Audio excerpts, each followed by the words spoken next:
I pledge allegiance to the flag of the United States of America and to the republic for which it stands, one nation, under God, indivisible, with liberty and justice for all. Thank you. I want to commend all of you who have made it time to show up this evening to be an informed voter. We know of so many people who just go to the polls and press a button, they used to pull a lever and just vote without really knowing the candidates and what they stand for and what the issues are. So I applaud all of you for making the time to do that this evening and come and learn those issues and those candidates. So it's my pleasure to introduce Mr. Roger Beckett, who is the Executive Director of the Ashbrook Center here at Ashland University. And he's going to be our moderator this evening. So, Roger. Thank you.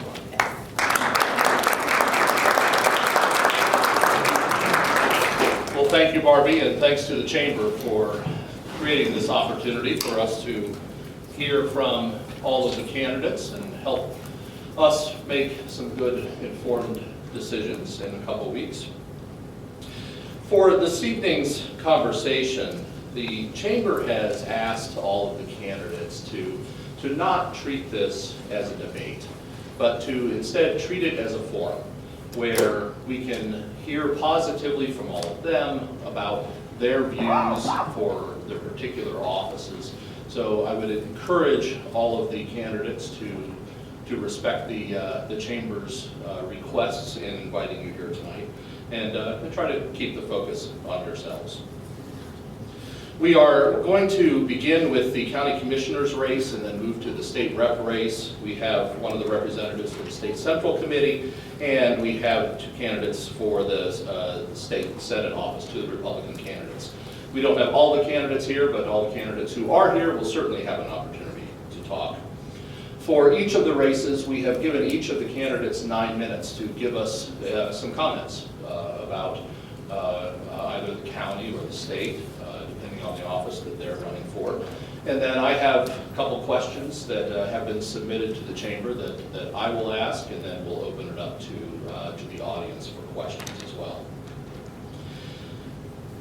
For the County Commissioner race, to start us off, this is an open seat, and I think it would be very proper for us to acknowledge the person who has filled that seat and who is stepping down from that seat. So, Barb Queer, could you, let's say thank you, Barb.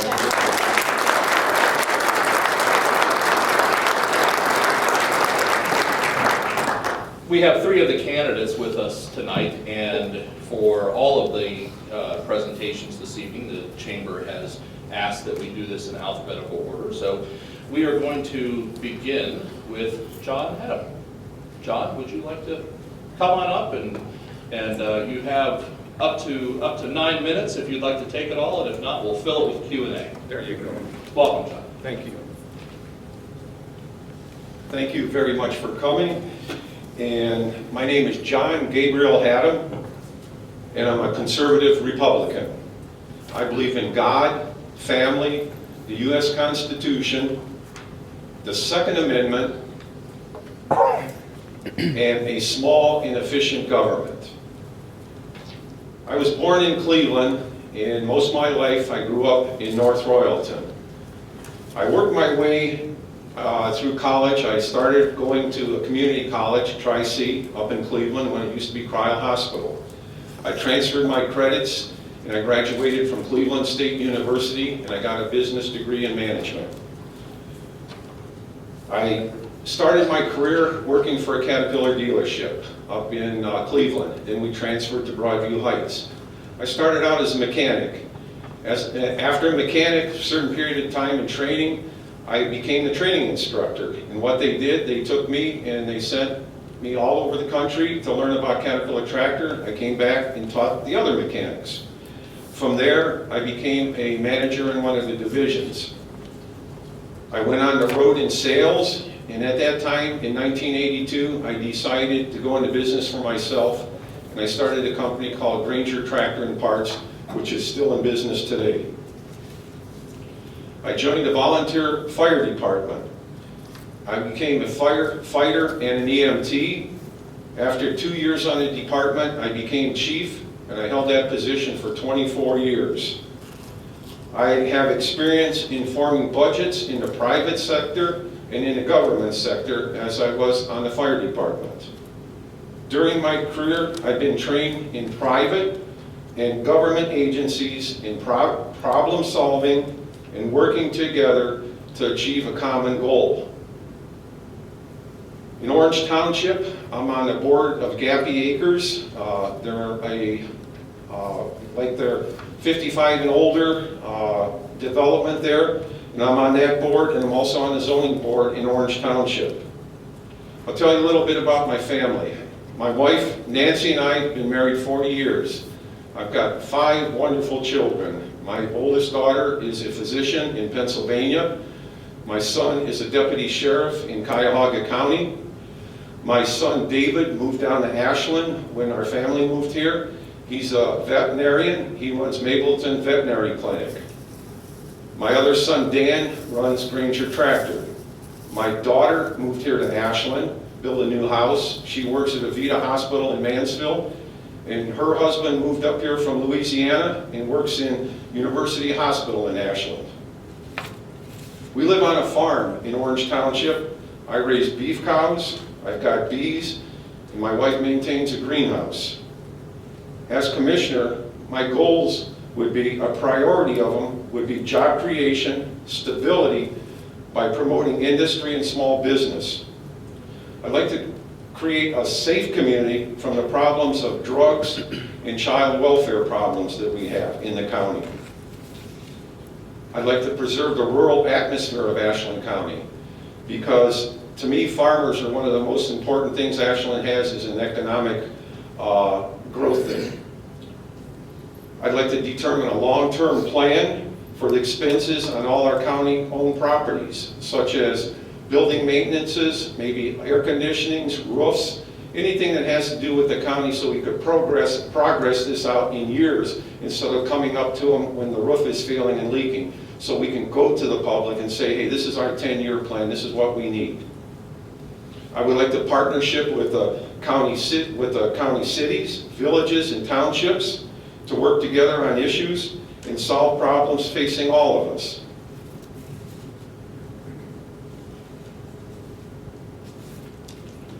Most importantly, I would like to communicate with the public.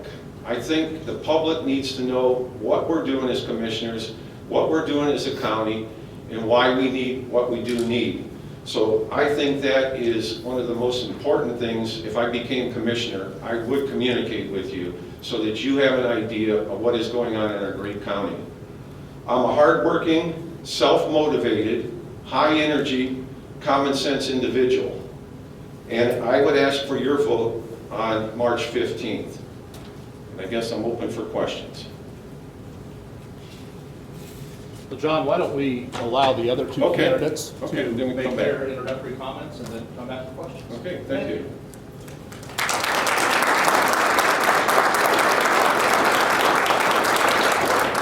And I neglected to notify the candidates earlier, but Eric is here with some cards noting your time that you have left. So keep an eye a little bit that direction to make sure you stay under the 9 minutes for us, which, John, you very kindly did. Thank you.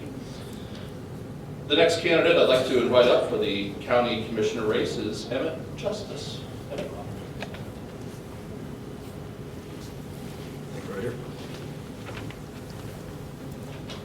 Well, I'm a bit of an anomaly. I'm James, I'm Emmett, I'm Jimmett, whatever you want to call me, I'll take it. I'm going to talk a little bit about my background, what I've done, and what I'm continuing to do and what I see in the county of Ashland. I was born here in the county, raised here in the county. My ancestors settled here from Germany in 1830, and we've been here ever since. We're like a bad weed, we don't go away. Been married to Libby for 27 years, and I have a son 21, turned to 21 this Wednesday. Tori's turning 14. Would you stand up, Libby and Tori, please? They put up with a lot during this campaign. I just want to thank them. I've been 21 years of public service, 9 as mayor, 10 on council, and 2 in public affairs in the village of Hayesville. I've worked with Boys and Girls Clubs of America, served as safety coordinator, I say that twice, at American Augers. I'm a state of Ohio trained mediator. I was an upward basketball commissioner and coach. I'm currently executive director of Housing Partners. We do low to moderate income housing for people that they have a good record. They had a bad record, but now they've turned their life around and they need stability, and a home gives them some stability. We find out that they're more likely to go to college, more likely to vote, more likely to own their own homes because of that. I'm president of the board of Ashland Special Needs. Ashland Special Needs was started by a pastor and I because we saw a need in the community. The community was, kids with special needs, their parents don't get a place to relax. They're on 24/7. So we started this organization to give them 3-4 hours twice a month where they could go shopping, do what they need to do. The last lady that I talked to says, "You mean I could just go home and sleep?" I said, "Absolutely. That's what this is for." So in helping these kids, are also helping the parents that feel really great about that. I love to be involved in that. I met most of those residents. I'm a member of the advisory board at the Board of Adult Education. I'm a member of Ashland Grace Brotherhood Church. I'm on the care committee, and I've been attending almost all the commissioners' meetings since Barb announced her retirement in July. As mayor, I've balanced the budget with a near 50% cut from small government. And I'm not anybody any usual than your mayor here in Ashland. All the villages around, we've all seen cuts. The schools have seen cuts. But we've still had to maintain a balanced budget, unlike our federal government. My desire isn't just to balance the budget, but rather improve the underlying issues that actually cause the budget to go higher. One of those issues is drugs. And if you've heard me before, you've heard me talk about the opiate issue. I talked to the chief in Ashland today, and he said I could use 10 more detectives right now. They're down 8 policemen, but they could use 10 more detectives to go through and handle the caseloads that they have. Now there's consequences to that other than those people that are in jail. When they do their drugs, they don't normally do their drugs at home. They drive primarily to Mansfield, and guess who's in the back seat of those cars? Their kids. Guess who else is going down the highway? You and me. So those type of consequences can be deadly, and with the problem is growing as fast as it is today, we need everybody in some way to be involved in this opiate issue. We have Steve Stone from Mental Health Recovery Board today. They work on it heavily. I'm working with the pastors to get involved, to actually take on these kids, even the kids in the foster system. And that's one of the things that I've been heavily involved in since 2013 when the commissioner and Cassandra came to me and said, we need some help. Okay, I said, all right, what can I do? He said, well, if we had enough churches, then we wouldn't probably need foster homes like we do now. Well, I know the commissioners have been working on this, and it's not in the background. It's not an issue that's in the back. It's in the forefront of their minds. I've been to enough of the meetings.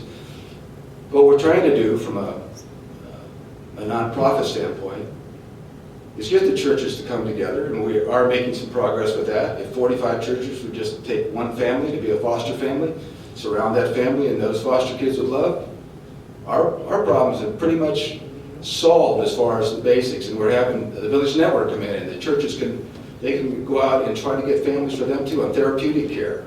It's a great thing if we continue to do this. We've been working on it. We believe it can happen, and I believe that 6 months to a year, you're going to see some real results in this community. And it's not just because people are talking, it's because people are acting.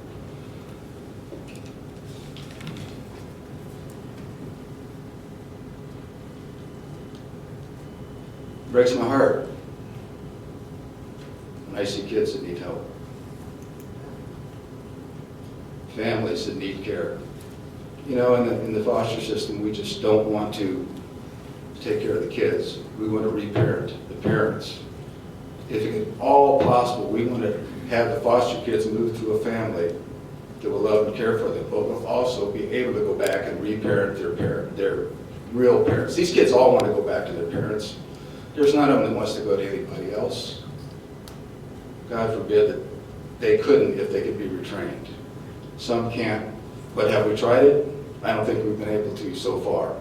I see that in the horizon as something that can happen, something that will happen, and we will all not only help these kids, but we'll save the budget quite a bit of money. We don't think we're going to get a lot more money into our budgets. I'm definitely not counting on it. Hazel, if anything, I have to count on cuts. Why? Well, it's the economy, it's the state, it's the way we have things going right now. But if we can do better with what we have and help the kids at the same time, it's a win-win, and that's what I'm for. I thank you for your time. I look for your vote on March 15th, and God bless you all.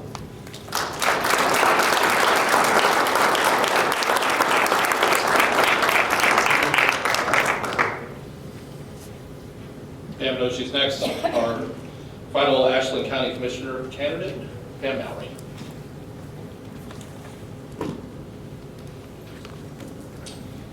Hi, I'm Pam Mowry, and I'm running for Ashland County Commissioner.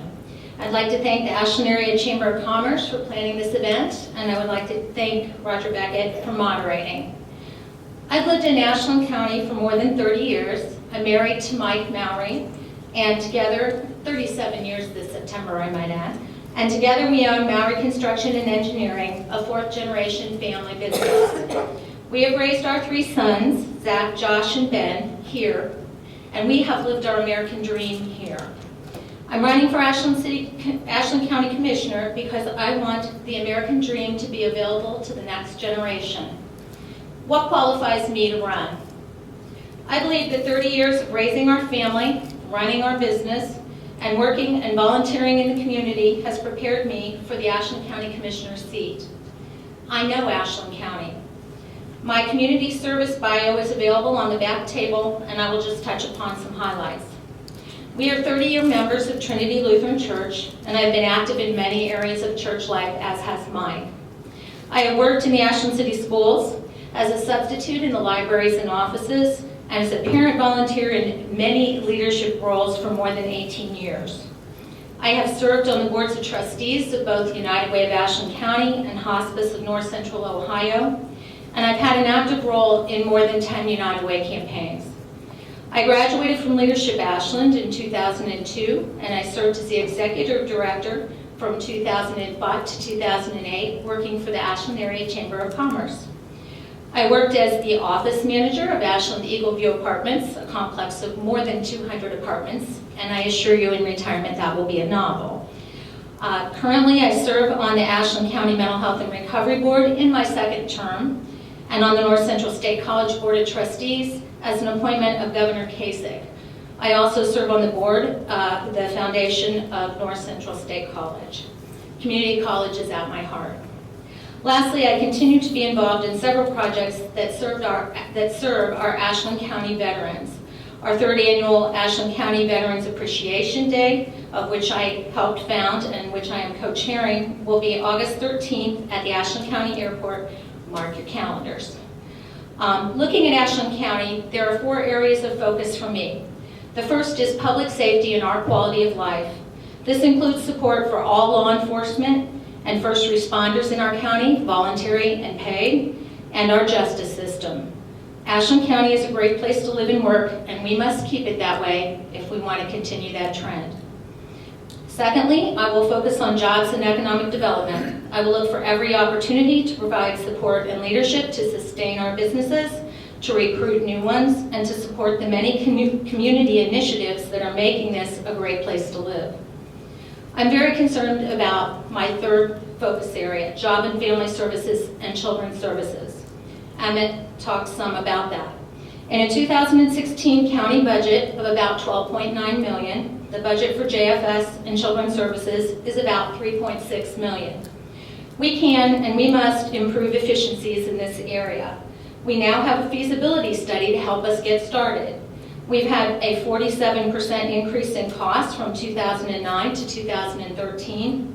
Placements declined 17% between 2012 to 2014.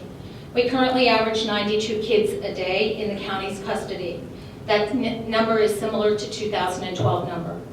The broken families of Ashland County and their children deserve the best efficiencies we can give them. The opiate epidemic is fueling much of the problem, and we must attack that with education, prevention education, intensive recovery programs for addicts, and law enforcement. We need to send the message, as we try to do, we need to continue to send the message that Ashland County is no place to deal, distribute, or use drugs. As parents and grandparents and community members, we need to be advocating for more on the educational front. You need to go to your school board meeting or your church group meeting for youth and find out what you're doing to prevent drug abuse and talk about the education part of that. We can do better, and I want to be part of finding these solutions. Lastly, I will strive for countywide cooperation and communication. It is absolutely the case that our state resources are shrinking, and we must all work together harder to make the resources we do have go further. I will never advocate for another layer of government. I will not advocate to move jobs or services out of our local control. I do not believe that we need to throw more money at our problems. I believe we need to solve them. I'd appreciate your vote on March 15th. I will not let you down. Thank you.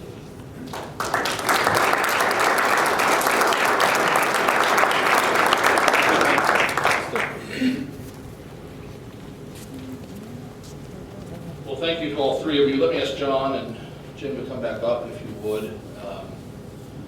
A couple questions that were submitted by chamber members that I want to ask of the three of you, and then we'll open it up to questions from the audience, and we'll try to keep this to about 10 minutes. Pam, let me start with you, since you had the advantage of going last in the first round. Have you had experience, it's a three-part question, there are two subparts to each, but it sounds like a long question, but I think it's connected. Yeah, I think you'll be okay. So have you had experience working with current local, state, and national government officials? And if so, in what ways was it rewarding, or if not, how do you intend, if not, well, how can you use those connections for the betterment of our community in the county? I have had a connection to Columbus for a long time. I am a graduate of the Joanne Davidson Ohio Leadership Institute. I graduated in 2005. I am an active alumni with that group, and being a part of that group, there are now over 250 women serving in every office up to the cabinet. So I'm no stranger to working that network. I'm sure if Senator Obhof was here, he could tell you I've been in his office many times on mental health initiatives and spending initiatives. When he's had open hours down in Laville, I also have spent time with him. I see the leadership job of a county commissioner is advocating in the legislature for things that would affect us or could affect us better, not being afraid to make those calls or go down to those meetings, and to let the legislature know when their wording is not serving us perhaps even the way they think it is, but the best that it could be. Secondly, in 20 plus years with the Ashland County Republican Party, I have chaired the county campaign for John Husted once myself, and once I co-chaired with Chris Tennell. I have co-chaired or chaired events for Mary Taylor and Josh Mandel. I'm not afraid to dig in and handle anything that the party has asked me to do, truthfully, attending most events for most local candidates as well for 20 years. So I think Mike and I are active politically, we're concerned politically, we are conservatives. I stand for life, and I stand for the Second Amendment and all the other amendments, and that's the way we have stayed active for over 20 years at least in the party. So thank you. Thank you. Is this one on? Can you all hear me? Don't think so. Jim, do you mind taking that next? Sure. Should I repeat the question? Please. So, experience working with current local, state, national government officials, in what ways was it rewarding, and how can you use those connections for the betterment of the county? Sure. I feel like that's a loaded question for me. I've been in government for 21 years, and 9 as mayor. We found that working with the trustees and the townships close to us has been really rewarding. They needed snow plowed, we plowed. We needed Christmas lights up, they put Christmas lights up. We just worked together as a team. We don't worry about who uses what truck, who does what when. I'm excited to continue to move that forward, that attitude of helping others and the cooperation with government. I'm no stranger to calling people up and say, hey, we got a water problem, and I'm very open about it in Hayesville. So I've called Loudonville. I said, hey, how about if we could get water from you? How about if we get water from Ashland? How about if we get it from Dronesville? We checked all the locations. You know, we're still working on the issue. We're making progress. I mean, the hydrologists are telling us we got to go 4 miles to get water, enough water to continue. But it's proactive. We have enough water for now. But if I were to tell you exactly how many gallons per day that we actually could produce, that's 70. That's not a lot. But I had a choice. Whether it's tell the local bell stores, no, we're not going to supply you water and you can't build because you got an EPA problem. Well, we figure out a way to solve our problem and create jobs.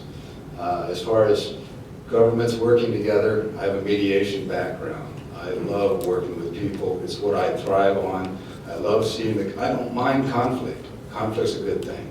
We just have to stay at the table and work it out, and that's how I see it done. Thank you, John. Good question, and my situation is, when I was on the fire department, we had all type of issues, and we went in a room, and I worked with all type of government people. I had county commissioners, I had state representatives, I had trustees, I had people from different departments, because we all plan for future problems that come, disasters and stuff. So we took all these people in a room, and we sat down, and we had to make gigantic decisions on what we were going to do, how we were going to handle it. And you take all these public officials in a room, because everybody's got their own ego and their own bailiwick. But when you get them in a room and you have a mass problem that you have to solve, and you have to solve it quick, that's where it takes cooperation. That's where I was involved in this. I was involved in a situation in our little township where we came from, where there's a gentleman that was lost. My wife and I were up for almost a day and a half. We had everybody that you could think of, from the National Civil Air Patrol. They confiscated the little airport. We had the Sheriff's Department. We had every agency that you could think of come in, and we had to manage that. So we worked with all these people, and you leave all of your egos to the side, because nobody, you know, nobody's in charge. We had it as a group and stuff, and that's how I like to work with government officials. You have to go in there and you have to say, you have a problem, we need to solve it. Sure, you're going to get disagreements about people, but you got to work around that, because you got to look at the goal of what we were trying to do, and we did. So my experience with that, I think, will carry on to this, because all of the issues that everybody has talked about, we can sit down with these people, we could bring them together, get all our egos off the table and say, hey, we got to go from point A to point B, and we got to solve the problem in our community. That's what I plan on doing. I've got a good relationship to do that with people, and I think I can get it accomplished, and I thank you. Thank you, John. The second question is related to that, but focused more specifically on Ashland County. So should you be elected, how do you plan to work with other county elected officials to move Ashland County forward? And Jim, why don't we start with you this time? Thank you. In the study of 2013, where they did the study on jobs and family services in the whole county, they basically said that we were in silos, that we were all worried about our own area. Well, you can understand this, because funds get tighter and tighter. The sheriff needs more money, the jobs, family, everybody's squeezed. So you understand why they became silos and areas where they've had to just protect. Truthfully, we can break down those silos, and we do that through mediation, we do that through conversation, we do that through not just communicating, but building relationships so those silos can be broken down. There isn't a silo built that love can't penetrate. We're very quick in our county to close the doors when somebody disagrees with us. We need to find a way to keep people at the table. We need to find a way to keep moving forward as a community, and the only way we're going to do that successfully is if we do it together. Thank you.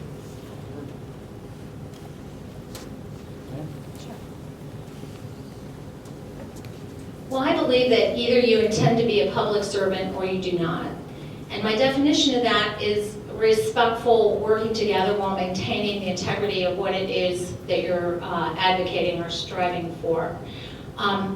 I am not doing this at this point in my life because I'm looking for a 30-year career in the House or anything. I have enough friends. I expect to work respectfully with the other public servants that are involved in all of these decisions. And I think that with leadership, we manage to move past personalities, past, you said egos, whatever you want to call it, and get the job done. The other thing that for me is key is communication to all of you, because if we're communicating to you what's going on, you should have an expectation of results. Most of these problems are not new. Some of them have accelerated. Certainly the courthouse stairs is new, but Job and Family Services has had some of the same issues if you talk to people that were in leadership in years past for a long period of time. So, I would say as I've spent time with our city police, our sheriff's department, everything from solid waste to the city or the county engineer, there's a professional expectation on the part of all these people. We have great employees in Ashland County. And as long as we maintain that at the forefront, we'll get the job done. But leadership from county commissioners, leadership from whether you call it city council, the mayor, the sheriff, whoever, there has to be an expectation for that. And I assure you, I have an expectation for that. So, thank you. Want to read the question again? So same question. Can you all hear me with this one? Yes. So similar question in terms of working with elected officials, Okay. What you but do. focusing on the county. So should you be elected, how do you plan to work with other county elected officials to move Ashland County forward? Going around during this campaign, I met a lot of people, a lot of trustees, a lot of villages and stuff. And the biggest concern was communication and getting things done. What one township is doing versus another township. And if you think you got a situation, go online and try to find the meetings and the staffing of the different townships. There's 3 or 4 that are really good online. I think what I would try to do is try to explain to the people how we can get better communication throughout the people and the public so they can find out when the meetings are, when the things that are issues that are coming up and stuff. Everybody wants to learn, I think. Everybody was talking to me about how can we get together, inform something, and buy things in bulk and things. I know it's going on through the EMA and the commissioner's office, but a lot of the trustees have more desire to get together and find out what the trustees from the north and the south are doing. And this is some of the things I think I would be good at. I'm not afraid going to the areas and talking to the people. The other thing I think is, I think we need to go to the schools, especially the vocational schools and the schools, and explain to the children that, not everybody has to go to college. There are jobs. We need people to work, okay? There's work here in Ashland County, but we need workers, okay? There's issues why we can't find people. One of them was the drug issues, but we need to go there. I started work when I was very young, and that was because I had to buy something, I had to buy gas. We need to explain that to children, that you can get someplace in life if you work hard, and you have to start at the bottom. You're not going to start as the manager when you first walk into a place. So I would work with the schools, the vocational schools, with the townships, the villages, and get their ideas and see if we could get it together and try to make the place a better place and make everything work together as a unit. That would be my goal. Thank you. So we have time for one question from the audience. Who'd like to take it on?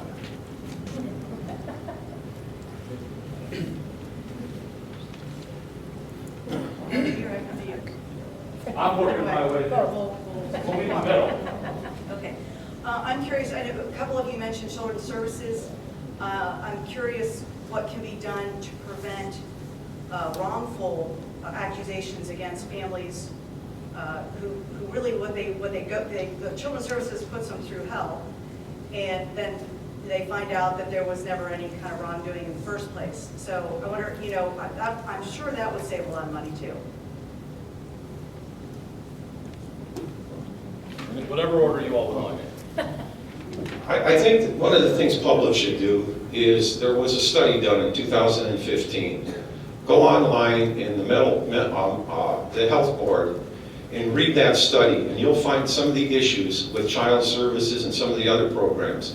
We need to address those, and we need to have the people that are responsible, that are in those positions, take responsibility for it. So that would be my concern, is get the public aware of what's out there, what our problems are, and then that way we can try to solve these issues. But I think everybody's trying to work together now. I was to a couple of meetings, and there's 4 groups set up. So it's not like it's a dead thing. I was afraid. I've been through a lot of studies, and the studies are made and they're shelved, okay? I don't believe that's what's happening here now. Mr. Stone, I think you have said that you were working on it, and there's 4 different issues that are out there, and I believe that's a great thing. We just have to keep working on it and get the public involved in it, and also go out there and try to get more families to adopt some of these children. Your issue was taking people out where they didn't have to be taken out. That we have to study, we have to find out. I know we turned a lot of it over to the prosecuting office now, so maybe that's going to solve some of the issues. That's all I can tell you right now. The study that I refer to and that John's referring to is called the feasibility study. And if you go on the Mental Health and Recovery Board website and you go to resources, you can actually click on it, and it is lengthy. However, it measures about 15, I think, areas, and it puts us in a like-sized county demography of about 6 counties. It's very good data. Everyone involved in that, and you as taxpayers and I as a taxpayer paid $95,000 for this study. The results came out in February of 15, so a little over a year ago. And John is correct that we are moving on this, but you know, nothing ever moves as fast as I want it to move. There's good data in there, but to your question about investigate, you're basically talking about investigation, and Chris Tennell is in here somewhere. We just, as a county, my understanding is we have moved the prosecution and the legal work for Job and Family Services and Children's Services back to our county prosecutor's office. It originally was there, and then we had an attorney on staff apparently recently at Job and Family Services. We do not retain legal coverage, I guess, at Job and Family Services now. To me, this would be a really good thing to move it back to the county prosecutor's office. I'm sure that they're attempting to do some kind of consistency with investigations now that a different prosecutor is in charge of this, and I look for good things with that. What I would say to you is that, you know, a judge is also involved in this process, Judge Versillo, and I spent some time with him, and he has what I would call the worst job in the county because he has to make these determinations, and he is excellent at it. So things do take time, probably too much time, and, you know, I regret if there are families that, as you described, have been through a really awful time. But I think we would say we're hoping to improve that process, and we would only err on the side of protecting the child. And that would be where I would be at in this. But improvement, absolutely. We have a bunch of measures. We're not really at the top of any of it. We have places to go and look and see why we're 5th or 6th or 4th or wherever we come up in the lineup of all these measures. So that is at the top of my list of priorities for Ashland County for sure. And in the course of that, we will save money. So this should not be an issue where we have to come for more money to pay for Job and Family Services. If we make these efficiencies happen, my expectation is that we will be able to afford them. So thank you.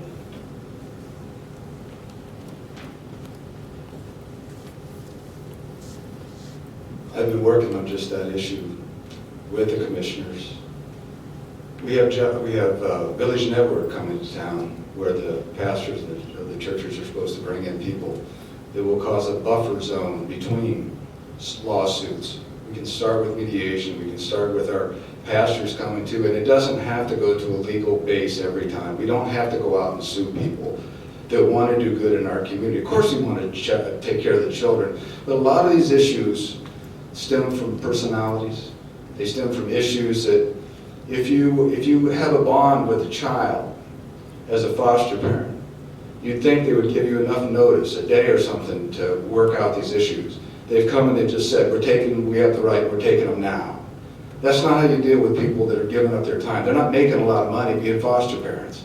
But they do this because they care, and some of them because it's their mission in life. So if you're looking for protection, there's a 501c being started right now within the ministerium and the churches in this area to bring in foster parents and to help protect the parents and the kids. It's not something 90 miles away. It's within reach. It's started, it's moving, and I hope it never escalates to that point again where we have to go legal. Good grief, there's so many people that want to sue us for everything, let alone jobs and family services. We don't need it.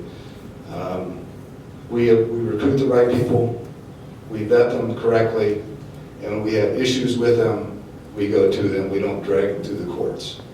That's what I would say. Thank you. Well, please join me in thanking all three of us.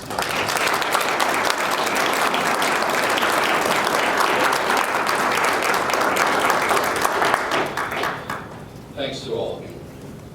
Our next race is for the 70th District State Representative, and we have three candidates, Steve Johnson, Darrell Kick, and Lisa Woods, who I will invite up in that order. We again have an open seat here where Dave Hall is term limited out in the House. Dave is not here for us to thank this evening. In fact, I was before dinner this evening. I had Fox News on, and Governor Kasich was being endorsed by Governor Schwarzenegger, and they had film running, and standing right behind them was Dave Hall, who was very excited by everything that Arnold Schwarzenegger was saying. So if you are able to see some B-roll later on Fox News, you can see where Representative Hall may have been today. But let's begin with Steve Johnson, candidate for the 70th District State Representative. Steve. Thank you, sir.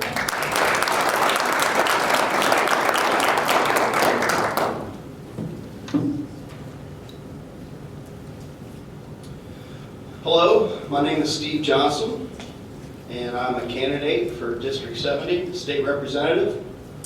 I want to thank the Chamber for this opportunity, thank Ashland University, and give a shout out to the girls team who is on a roll and winning, and that's exciting. I know a couple girls from West Holmes, which is where I'm from, Holmes County, are on the team and helped this last victory, so that's awesome. Also thank the Ashbrook Center.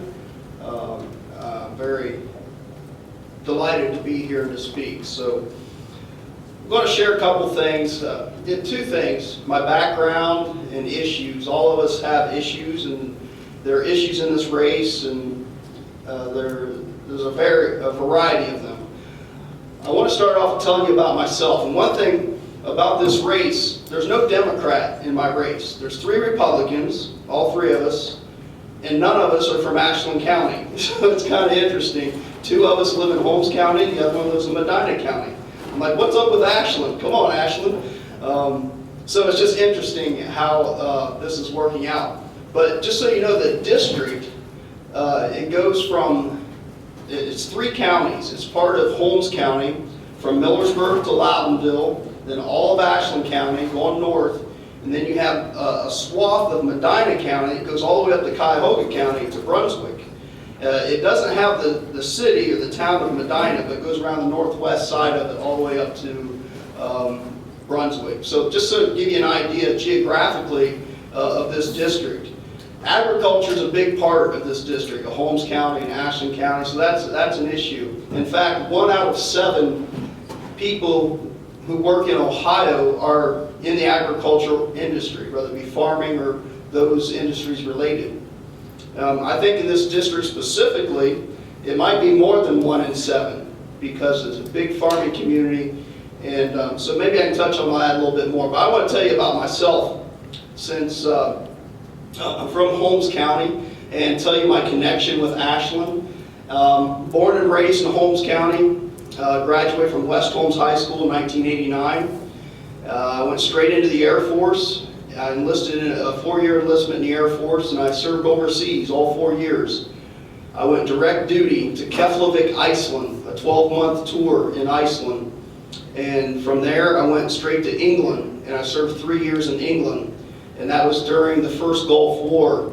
And everything we did was in support of the first Gulf War. My roommate and several people that I noticed your hat, sir. Thank you. It's quite an experience to be in the military during wartime, whether you're on the front lines or in a support role. Things are different. And I will say this, the United States military is the best in the world. We have it, and we can kick some butt wherever we're at. So I just want to give a plug to the U.S. military for all of us who serve. So just, that's a little bit about me. I've traveled all over Europe. I got out of the military. I worked in base supply, by the way, and one of my roles was to deliver supplies to different bases in England. And so I drove a semi on the left side of the road. So it can be interesting that sometimes you shift with your left hand, right? You go through 10 gears over here instead of over here. So that was interesting. Anyway, I got out of the military, came back to Holmes County, moved back with my parents because I became a truck driver, and I drove all over the United States and Canada for about 2 years. I was home every weekend, and that was, at that time in my life, that was my dream. That was my goal. I wanted to do that. That's where I was, and I only have 5 minutes left, so I'm going to have to get on with it. Anyway, in 1995, one weekend I was home, I had a motorcycle, and I was nearly killed in a wreck. A car pulled out in front of me and I slammed head first in the driver's side door and bounced back onto the road. I was air carried to Cleveland Metro Health Hospital, and I was in the hospital 34 days, followed with about 6 months of rehabilitation with a 100% clean bill of health at the end of it. But that point in my life, that changed my life spiritually. And I realized the mere fact I'm alive means God has a plan and a purpose for my life. So I started seeking it. So at the age of 25, I started college. And initially I went to Kent State University and College of Business for 1 year. And I transferred from there to Cincinnati. And I was growing in my faith, and I was seeking God, trying to figure out why I was alive, why He saved me. And so I went to Bible college. And I attended Cincinnati Bible College and Seminary. And I graduated there with an associate's degree in biblical studies, and I went back and got a bachelor's degree in the helping professions, which is a major in biblical studies with a minor. I got my minor in political science because I was involved and very interested in politics over the years, and I wanted to serve. So during that time, I became an intern, a congressional intern for Congressman Steve Shabbat in Cincinnati. And anyway, I got my minor in political science and my bachelor's degree. And after that, I knew I wasn't finished with college. I went on, didn't get accepted to law school, so I got my master's degree in management at Mount Vernon Nazarene University. They had an extension campus in Cincinnati, so I did that. While I was working on that master's degree, I entered another master's program at the George Bush School of Government and Public Service at Texas A&M. As an honor to be a part of that program, I took 4 classes, which gave me a certificate in Advanced International Affairs, and it was an awesome study. And so that was, I finished everything. I was in college from 1998 until 2008, and I had 2 years or 3 years off in between. But 2008, I've been involved in politics in Cincinnati as a congressional intern and volunteer for different candidates. I worked for George W. Bush's campaign and John Kasich, Governor Kasich, and Steve Shabbat, of course, a congressman down there, and also Tom Brinkman, who is now state representative again. So, but because of my involvement over the years, in 2008, I was approached to run for state representative in Cincinnati. And I thought, yes, this is what I want to do. I wanted to serve in this capacity at some time, at some point. So the GOP endorsed me and I ran. The reason that happened is because the Republican who ran the primary stepped out after he won the primary, and the Republican Party wanted to run somebody against the Democrat. So I was all for it, so they appointed me to that position. So I ran in 2008, got defeated by a Democrat. It's a strong Democrat district anyway, but I gave it a shot. And when I finished that race, I thought, I'm done with this. But I kept the door open. I thought if I ever had the chance to run from my district, my hometown, I would definitely do it. Well, I'm friends with Dave Hall, and I spoke with him about a state issue back in September, and he asked me what I was going to do. I said, well, I'm kind of looking for something. I'm not sure what to do. And he said, well, I'm term limited out, and I can't run again. And I just thought, this might be my opportunity. So at the time, I was living in Columbus at the time, and so I relocated back to Holmes County to make myself eligible to run for state representative. This is the perfect fit for me right now, and I want to serve. And so I've just given you some more background on me because not a lot of people know me, and I want you to know that I have a servant's heart and I want to serve. And state issues, there's a lot of issues I could touch on here. I just want to transfer my connection. I have 1 minute left. I haven't got to the issues. Issues are important to me.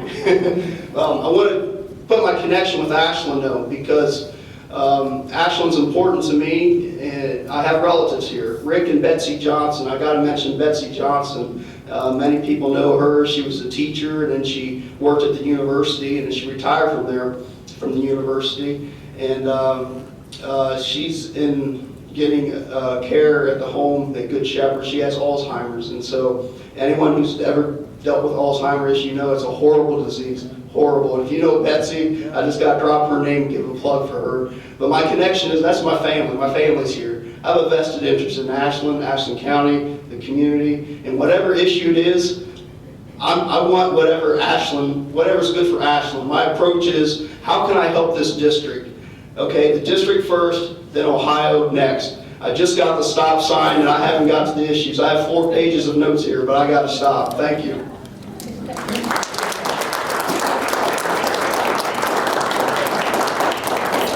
Thank you very much. Darrell's on his way. Our next candidate for the 70th District in the Ohio House is Darrell Kick.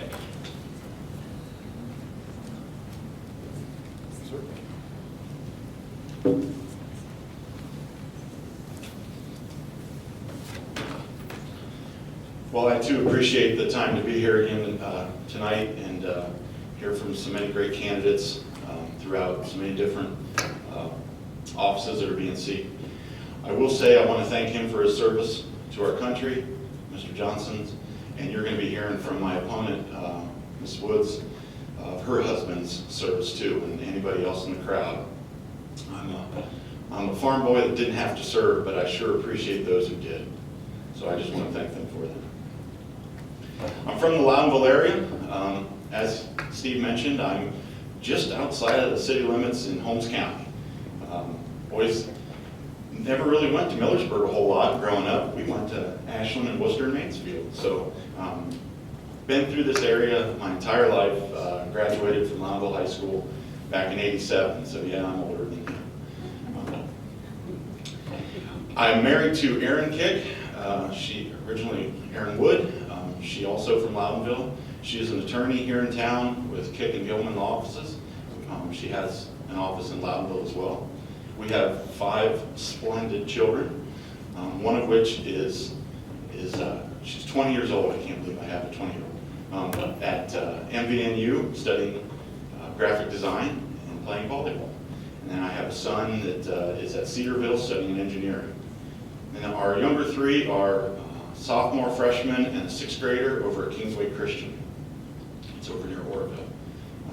We had decided when we were having children that we wanted to do the Christian education, and we had looked at many different schools. If you understand Loudonville, we're 20 minutes, 30 minutes from every town.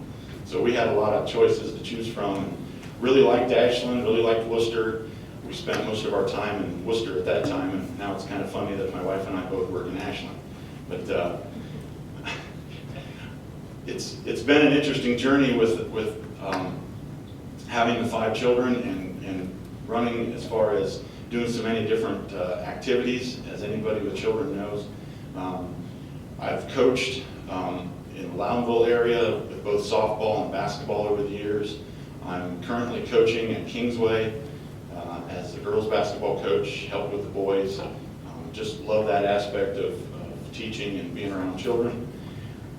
I've served on the school board.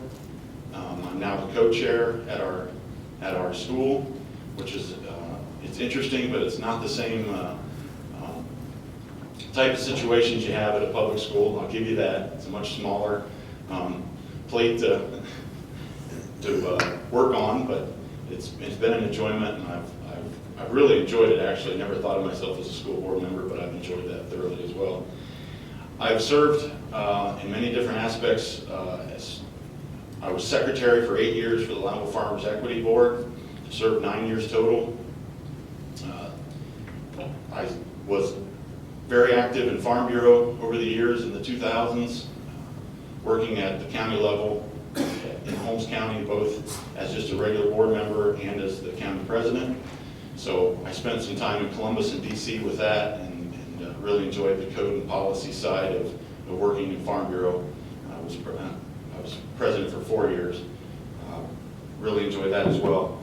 My wife and I, we We live on the home farm that I grew up at. My children are 7th generation on the same plot of land. We've never left. I don't plan on doing that either. We were once dairy. We now still have beef and hay and grain. It's about 400 plus acres. Managed that since I got out of school, so that's also one of my loves. So agriculture will be a big issue for me if I'm elected. My wife and I, we've also, we're small business owners, of course, with her law office, as well as we have rental units and a vacation rental that we own and operate throughout both Ashland and Loudonville area. And we're looking at some other cities as well all the time. We can find a good deal on real estate. So we attend Calvary Baptist here in Ashland for about a little over a year now. A couple years ago, we had left the church we were in and have kind of settled here and really enjoy it there. When I sold my cows, just real quick, back in 2010, I wasn't sure what I was going to be doing, and I put in an application, kind of a resume, first time I'd ever had to do that, with Congressman Bob Gibbs. And I was employed by him starting in February 1st of 2011 as a field representative handling all the agricultural and environmental issues that come into the office. At that time, I was driving to Zanesville. That's where our office was located. And 3 years ago, because of the district change, we moved to Ashland, Ohio. So that's where I'm working now. And for the last 2 years, I've been the district director in charge of the Ohio staff. I still handle the issues that I've had, as well as some post office issues and some other things. So yes, I too know how to work with other agencies and things. Have thoroughly enjoyed working for the congressman. It just kind of fell right in line with my political interest, if you will. I was always interested in the political side of things. If you ask my wife, she will tell you about the times that I used to sit down in front of the TV back in the 90s when we were first married with a pad of paper and a pencil, and I'd sit 6 feet away from the television and write down everything Bill Clinton said and then check it and see how many things were wrong. That was the attitude I had towards politics, and I just always enjoyed it. And I see a frown from a few, so maybe. But I always enjoyed that, just looking into it, and I love a good debate. If you can be respectful and bring your issues, and we can talk about them and hash them out, there's nothing more fun than that to me.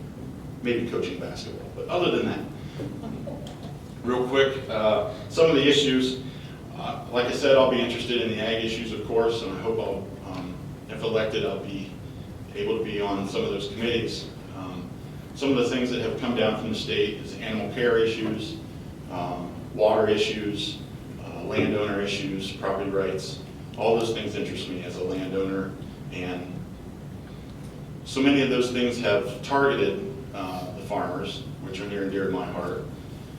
And I want to make sure that things are done properly, whether it's eminent domain or legislation that could potentially hurt and cause, some of the things we're seeing, hurt and cause financial struggle for so many landowners.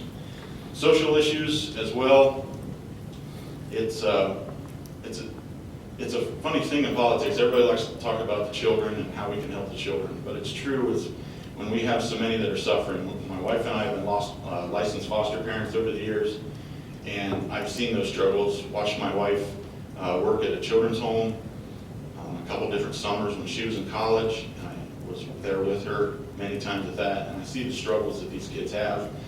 And I would really love to be a part of the budgetary process to make sure that the funds are going where they need to be going, so it can be as efficient as it can and help the kids that need to be helped. Really look forward to that. The regulations and things that come down the pike are across many different avenues. Want to help make sure that government gets out of the way the best we can. I'm getting on an accent here as well. Like I said, I was very interested in the budget, but I think one of the things I can bring to the table the most is I think I can be a bridge and a voice of reason, not just left and right, but those within your own party, to get everybody to the table to reason it out and have a common sense approach to things. want to thank you for listening to me, and I hope to have your vote next week. Thank you.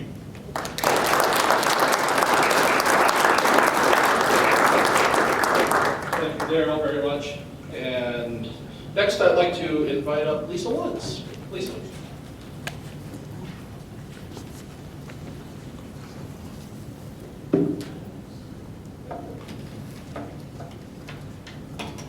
Hi, greetings. I'm Lisa Woods, candidate for the Ohio House of Representatives.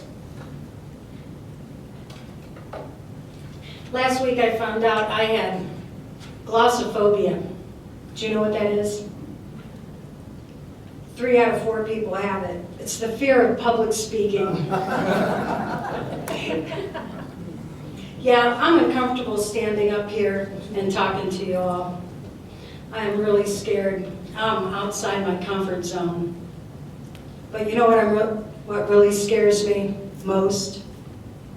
The path America is heading. And it scared me that after Dave Hall is term limited out, I might not have a representative that's going to continue the fight for our American values, our rights. Often we get controllers, not leaders. So I pulled petitions to run for the seat. Here I am, scared. I'm a widow, a mom of 5. I come from a military family, and I am a leader in a nonpartisan grassroots group, Medina County Friends and Neighbors, known as McFam. I have 5 children. My 3 daughters were homeschooled for 1 year. 1 was homeschooled for 3. My son Bridger is now in public school. He's in elementary. My daughter Lily is in junior high. Rhiannon is in high school. Aniki is in her first year of college in Waynesburg, PA. You might find it interesting that her history professor is Bill Batchelder's son. And he's a hoot. She loves him. My oldest, my son, just graduated from boot camp this January. He is now in the Marine Reserves. I have skin in the game. Amen. I come from a military background too. My father was a World War II vet. He was a fighter pilot. He also was a Boy Scout leader for 25 years in Mallet Creek. My husband was a Marine who served 4 years in the 60s. I have 2 brothers who retired from the Air Force. The oldest retired as a general. I want to tell you a little bit about McFam and what I've been doing since 2008. And I hope you can see how some of the experience that I have had over the years would really help as a representative for you. I lead this conservative grassroots group, founded in September of 2008 by my husband, Jim, and I. 1 year and 11 months ago, I lost my husband to lung cancer. I never thought I would lead a group like this on my own, but I have. We meet twice a month on the 2nd and 4th Saturdays. Our process is to identify interest, inform, involve, and enable your friends and neighbors. Our focus has been to rebuild the grassroots political strength we need to preserve and promote our representative form of government, economic freedom, and the basic conservative values. We remind and encourage people of their civic responsibility.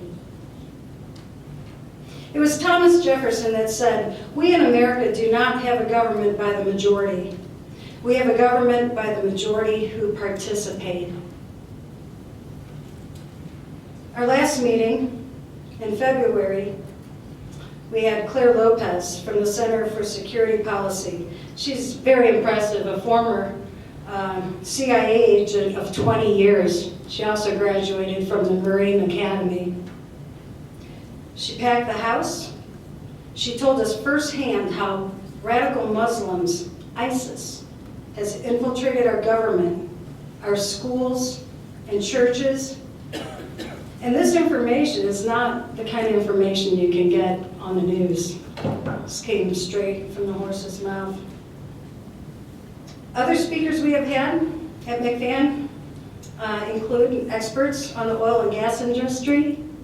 We have had people that spoke out against fracking. We've had Rod Portman, Josh Mandel, Peter Kirschnauer, Mark Mix from Right to Work. We've had Matt Miller, Dave Hall. We've had the NRA board member, Linda Walker, just to name a few. We were among the first leaders to have Kelly Cole speak out on Common Core years ago.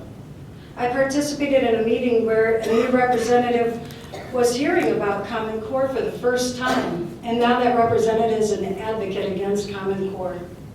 Our folks educated our elected officials.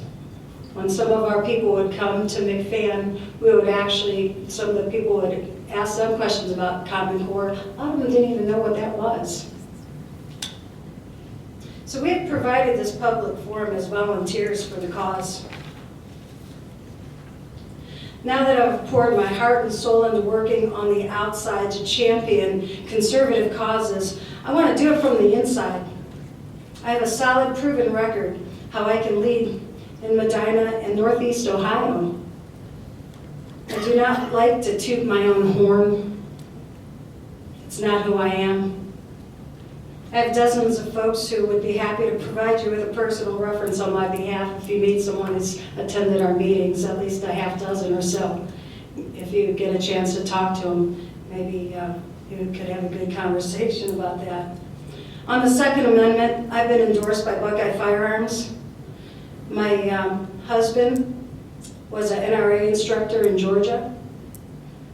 Our oldest children are life members of the NRA. I'm an endowment member of the NRA. I support safety education like the Eddie Eagle program for very young children, 4-H, youth shooting sports. I support Buckeye Firearms and all their practical gun rights legislation. I am an advocate for self-defense, and I train with people of all ages, sizes, and colors. I just want the bad guys to lose and the good guys to win. Whether I win this election or not, I am here to fight the good fight. This is not the beginning for me, nor will it be the end. Around 2010, my husband Jim and I had a conversation about what was going on in our country, and we decided that this would be part of our journey for the rest of our lives. I know a good elected official must be well-rounded and be able to work with other legislators. You can't force bills to pass on your own. I'll check my moral compass and I'll ask myself, is it constitutional when issues come to me? On tough issues, I will seek the best counsel from local experts, and I'll listen to you. I believe ordinary people can do extraordinary things. Here, I'm very much outside my comfort zone. Thank you for your time, and thanks to the Ashland Chamber of Commerce to give all of us candidates this opportunity to speak to you tonight. Thank you so much.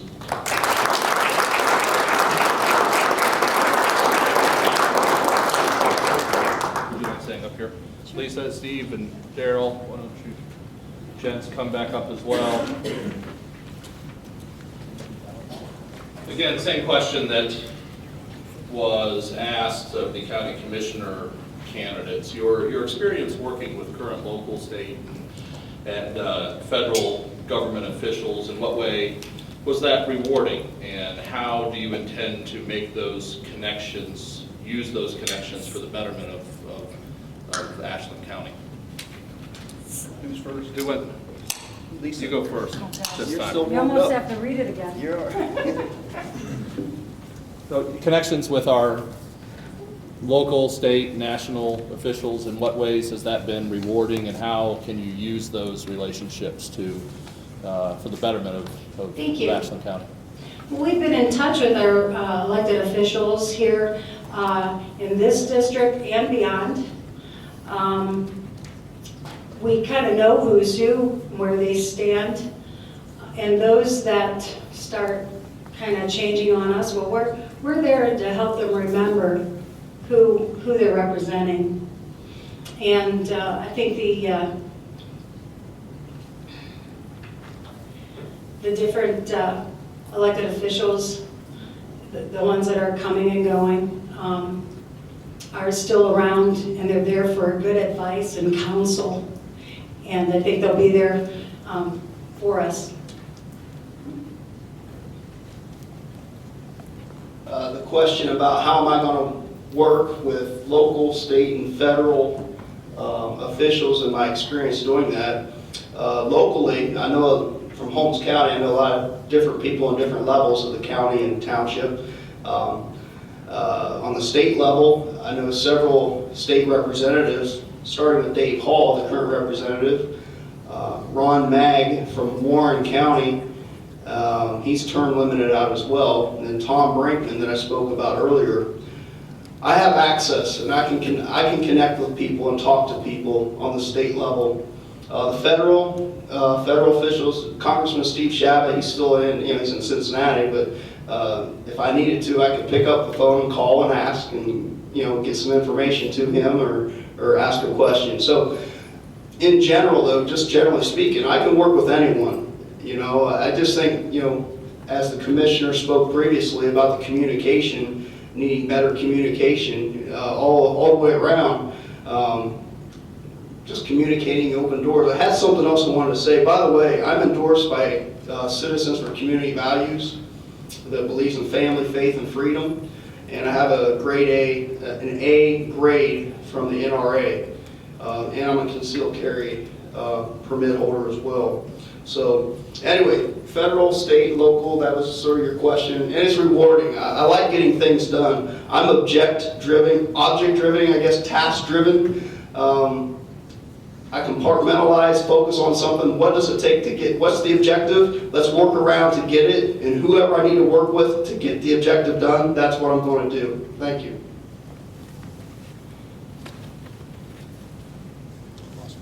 Well, not to make too light of it, but if I only knew a congressman. I'm in the fortunate position where I've been working with them, not just in my current role, but back in my Farm Bureau days as well. Sometimes lobbying is a dirty word, but we all have lobbyists in our lives sometimes that want to promote the beliefs that we believe in. And Farm Bureau was one of those for me, and we worked with legislators back then. Currently, I'm in contact with state reps, federal reps, commissioners from the counties, you name it, auditors. It's actually a daily occurrence for me. So those types of relationships have already been built, and I look forward to continuing that role in the future if so elected. Thank you.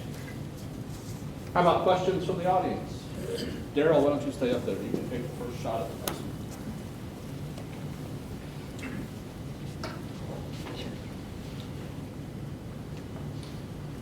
Since there is no Democrat running in this race, one of you three will be the next representative down in Columbus. I was at the last debates, and actually the gentleman here asked a very good question about Common Core, and I wanted to follow up on that.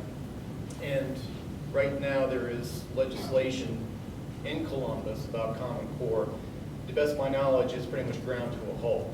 I don't think it's going anywhere. When one of you three gets down to Columbus for the next term, I want to know if something comes up again on Common Core, will you A, support Common Core, will you B, oppose Common Core, or will you go into committee and consider everything before you make a decision? Well, obviously it's our job to hear all sides from the constituents as well as those presenting a bill. I'm sure somebody in the room could find some good things about Common Core and some bad things about Common Core. We've heard many of the bad, I'll give you that, but I'm sure there could be some good things.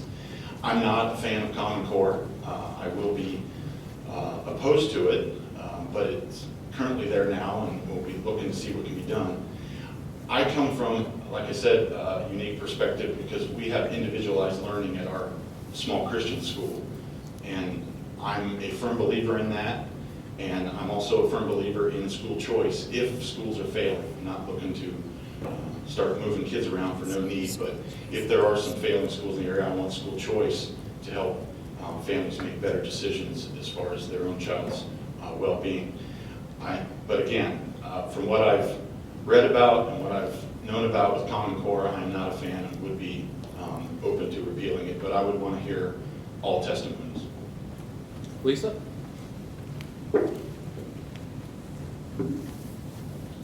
There may be some good things about Common Core. I've yet to learn them. I know as a mom, the division Common Core puts between the child and the parent.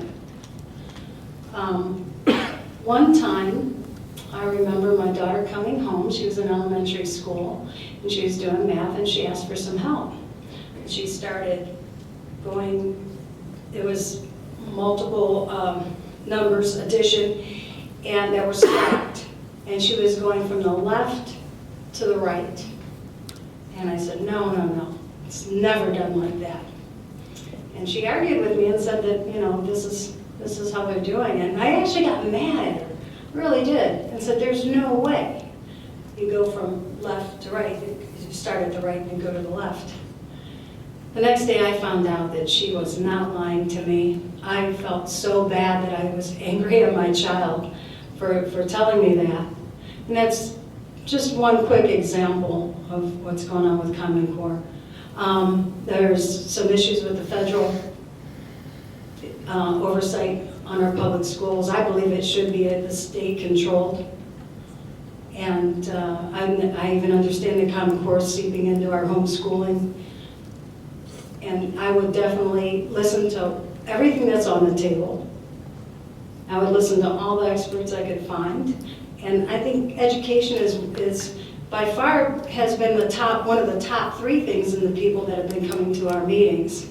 I would do a survey every now and then, and I'd say, what are your top 3 subjects that you want to hear about? And who are your top 3 speakers? And then we would take that survey in and try to get those topics and speakers to come and speak to our folks. And Common Core has always been one of the top 3, or education, let me just say education in general, how we educate our children here.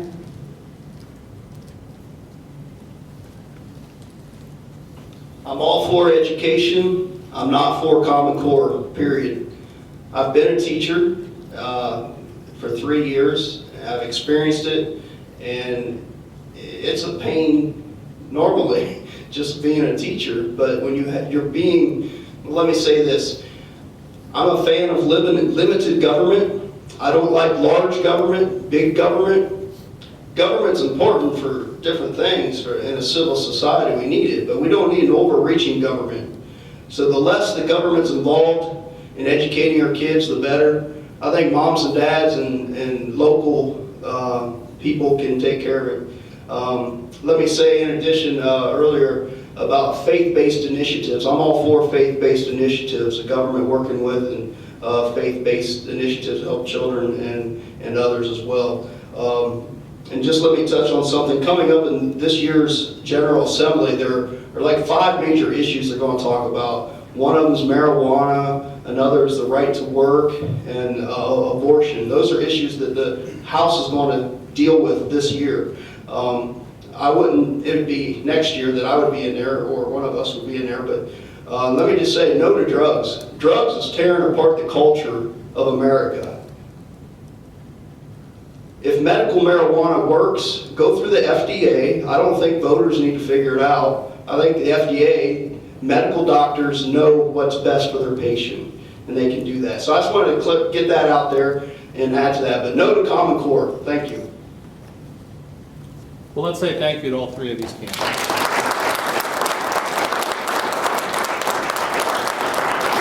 I've been there for almost 2 years. Tell you a little bit about myself. I live in Medina. I go to church at Heartland Community. Married, 3 children. I have a son at Tiffin University in his 3rd year, major in music. I also have a daughter who is in her 1st year of college at it's actually a worship college out in Fort Lauderdale called Ocean's Edge. It's an affiliate of Calvary Chapel. I also have a son in the 10th grade at Medina High School. That's a little bit about my family. I think I might have touched on, we go to Heartland Community Church in Medina. I've been there for about 2 years. Before that, we were at Cornerstone Chapel for approximately 11 years. So I am a Christian, have been a Christian for probably about 25, 26 years. A little bit about me on State Central Committee. The way I vote is pretty much trying to do what's right, what I think you would want me to do.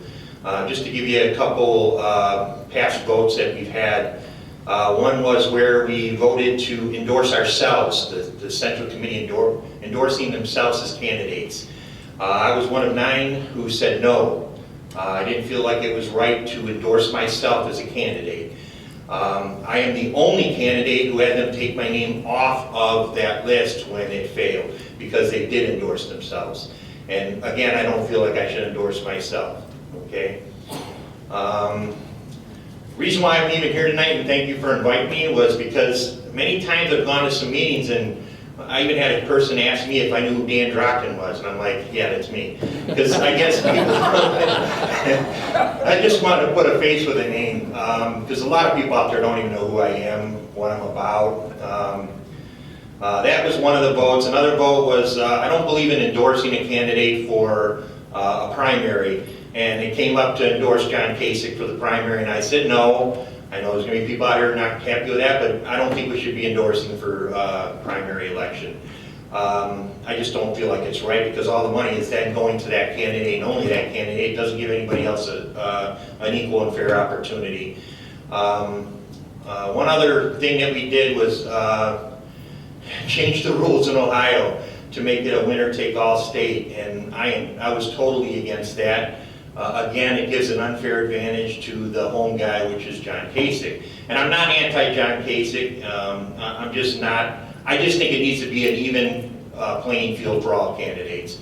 And some of the rules that we changed this year would never even been dealt with had it not been for the home guy running for president. So, I mean, I hope you like the way that I do my voting. That's kind of the way I kind of lead with my heart. So I kind of do what I feel is going to be right for you guys. And that's it for me. I'm a pretty short-spoken guy. As far as what I do for a living, I'm in sales. I sell roofing, siding, windows, gutters. I'm also a professional singer. I'm also a handyman, so I kind of do a little bit of everything. I also build furniture on the side too. So I do a lot of different things, but that's pretty much my background. That's it. Sing us a song. Gotta have music for background. We'll ignore that question. Any questions for Mr. Drockton? Should I stay up here? Yep. Oh, okay. Ed, you had your hand up last time. Skipped over you. What have you found to be your most challenging aspect of being on the state central committee? The most challenging is that it's tough to have a say-so for the people. I'm just going to be straightforward and honest with you. When I get to these meetings, half the time I don't even know what we're voting on until either the day we get there or a couple of days before we get there. That's one of the biggest challenges, is even knowing what we're going to be voting on when we get there. But then the next problem is I'm a very blunt person. A lot of these people that are on the State Central Committee have been there for a lot of years.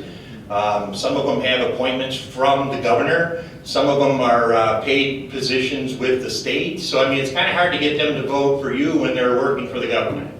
I don't work for the government. I work for you, okay? So I'm not paid to make a decision. I make my decisions from here, like I told you. So I find that my biggest fight is trying to do what's right.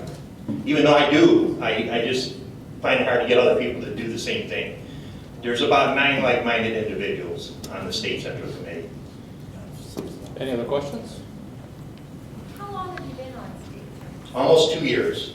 This March will be I'm up for re-election for my next 2 years if I make it. Any others? Thank you, Mr. Drockton. Thank you. Thank you.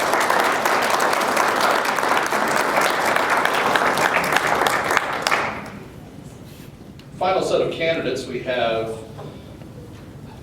our sitting state senator with a challenger in the primary, and we will ask them to come up to the stage again alphabetically, and we will begin with Larry Obhof.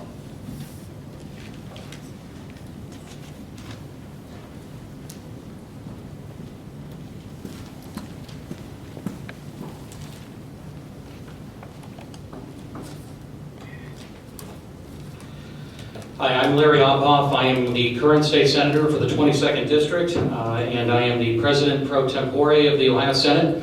I have been in this position for about 5 years and 1 month, probably this week, and was appointed in 2011 to replace Bob Gibbs when he was elected to Congress, ran for re-election in 2012 and won by about a 60-40 margin. And have been working hard for you over that span. I think if you take a quick look at what has happened with the economy at the state level during that time frame and the things that I've worked on, the things that we have done in the last 5 years, you can see a pretty significant improvement overall, not just in the economy, but in the way the state relates to the taxpayer, in the relationship between the taxpayer and the economy, and the government, and I think that's all for the better because we've actually lived up to the conservative principles that Republicans like to talk about on the campaign trail, but don't always live up to. So, for example, over the last 5 years, we have seen significant improvements in our tax system, both in terms of cutting taxes overall, but also improving the, getting rid of some of the complexity, some of the bureaucratic nonsense that you encounter. And one of the major ways that we've done that actually is with reforming the municipal income tax system. If you go back in time just about 2 years and look at our municipal income tax system compared to the rest of the country, one, we're an outlier just by virtue of having one. There's only a small handful of states that have a municipal income tax system to begin with, but ours was more complex than basically anything else we saw out there. So we had a significant number of additional forms to fill out depending on where you worked and where you didn't than any other state. By comparison, I think we had more than 200 potential forms if you're someone who's traveling around the state working a bunch of different days in different places. In Pennsylvania, a similarly sized state with a similar population, I think they had 6 or 8 or something in that vicinity. So we weren't just an outlier, we were far more complex. You had to hire an army of accountants and attorneys to do your taxes if you were someone who was working in multiple locations. And we've done significant reforms to try to improve that, to say you need the same definition of earned income, the same due dates, the same basic forms, those types of things. And we've really tried to work on a lot of things like that. In the big picture, we've cut income taxes across Ohio by roughly $5 billion net. Over the last 5 years. That is among the largest, perhaps is the largest set of tax cuts in the country over that span. We've had significant small business tax cuts, and I know there's some small business owners in the room here today. On your taxes in this coming tax year, you should have no income taxes for the first $250,000 of your income, and then a flat tax of, I believe, about 3.5% above that, which is a significant improvement, again, from where we were just a few years ago. And we really try to get government out of the way. We have too much red tape and regulation, and everybody here that's a member of the chamber, you're all familiar with this, obviously. Ohio is a state where for far too long you would have 2 or 3 or 4 different regulations covering the same activity. So if you've got a project that you want to do, you need to wait for some bureaucrat somewhere to stamp your forms. And sometimes you wait 6 weeks or 8 weeks or even longer, months. And then when those get stamped, you have to wait for a second set of almost identical forms from somebody else. And so we said back in 2011, and we've updated this since then, hey, why don't we do a cost-benefit analysis? Why don't we actually try to run the state the same way that you would try to run a private business? And let's ask ourselves, what are the effects going to be of a new regulation? Is it going to hurt the economy? Is it going to cost jobs? Is it going to slow growth? If so, you know what, go back to the drawing board. If we have a regulation already in place, if we have a rule that we've already had, has it outlived its usefulness? Are there now more effective ways for us to achieve the goal that we want to achieve? If so, let's go ahead and take another look at this and send these people back to the drawing board. And because of that, because we started doing a cost-benefit analysis, because we created the Common Sense Initiative, we've seen roughly a 46% decrease in new regulatory filings. So we're getting fewer new regulations, but we're also reviewing old ones. Every 5 years they come up for review. We've done about 6,700 or 6,800 of them, and I believe something in the vicinity of 58% of those regulations that have gotten that review have either been amended or rescinded. So we're getting the red tape that's hurting small business out of the way.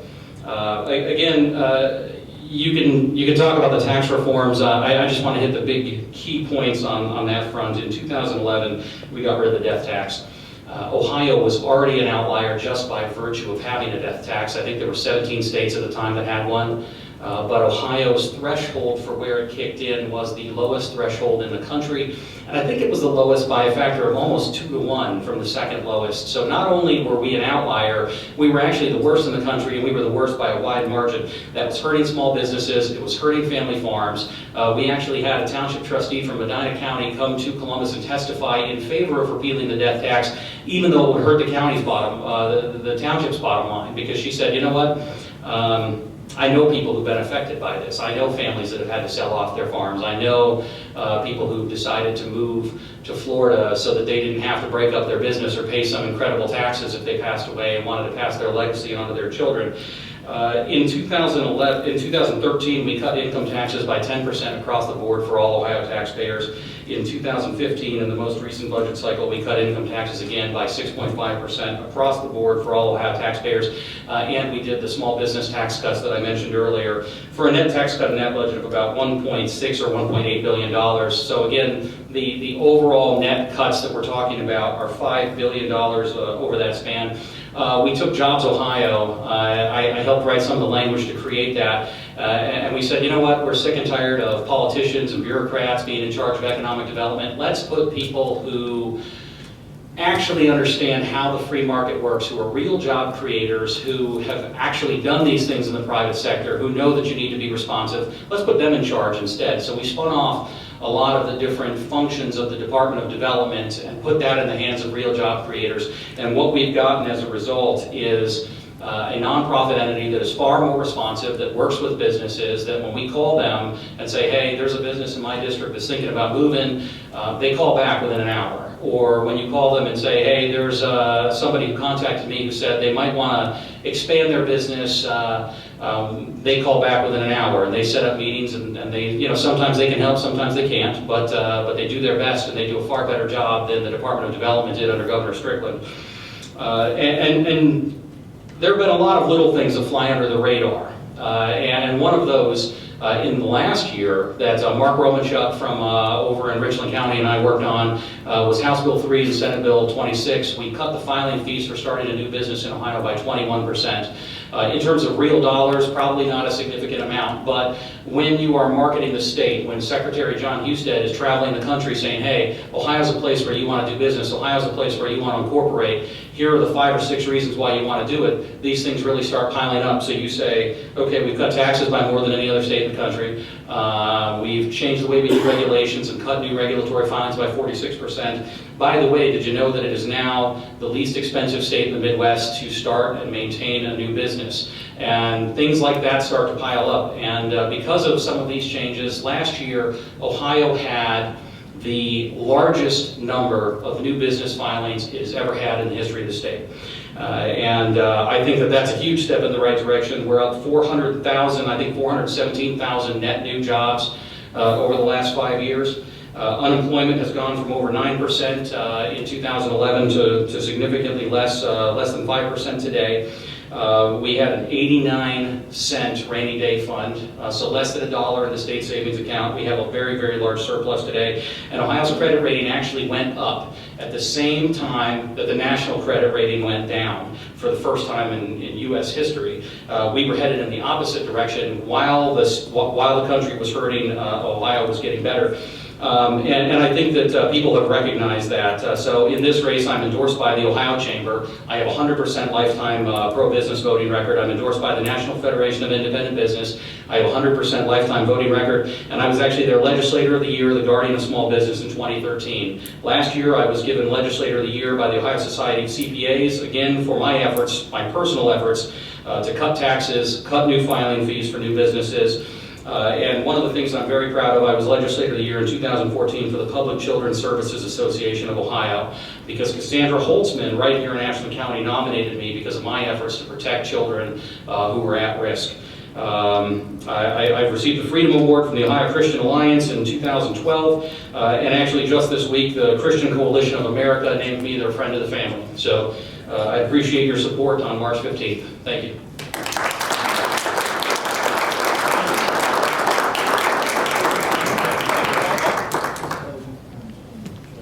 And our primary challenger in this race, Janet Folger-Porter.